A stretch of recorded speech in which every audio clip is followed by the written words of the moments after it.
India has stepped up its response against Pakistan a week after an attack in Indian-administered Kashmir killed 40 members of their security forces.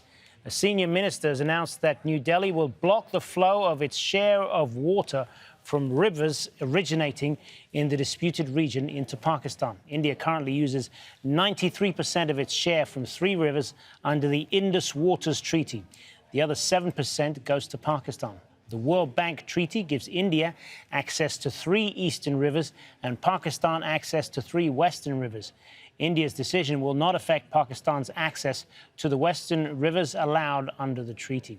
Faiz Jamil has more from New Delhi. Water has always been a contentious issue between India and Pakistan. That's why the World Bank brokered this treaty in 1960. It covers water allotment of 6 rivers. Now, 3 western rivers that flow through India into Pakistan, that water allotment is for Pakistan and won't be touched.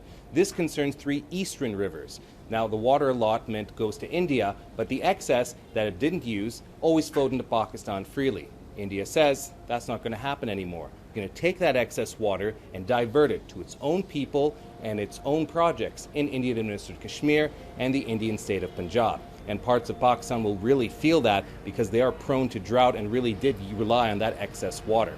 It also puts the 1960 treaty into a bit of a contentious place. Now, under the treaty, Pakistan has complained many times about Indian projects. In fact, at the end of January, a Pakistani team came to India and objected to the height of a dam being built.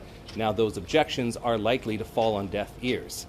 It's part of the hard line that India is taking against Pakistan in light of last week's attacks in Indian-administered Kashmir, which India blames on a group based in Pakistan. If anything, this shows that they're continuing their hard campaign against Pakistan, and at the very least, they're not going to do Pakistan any favors.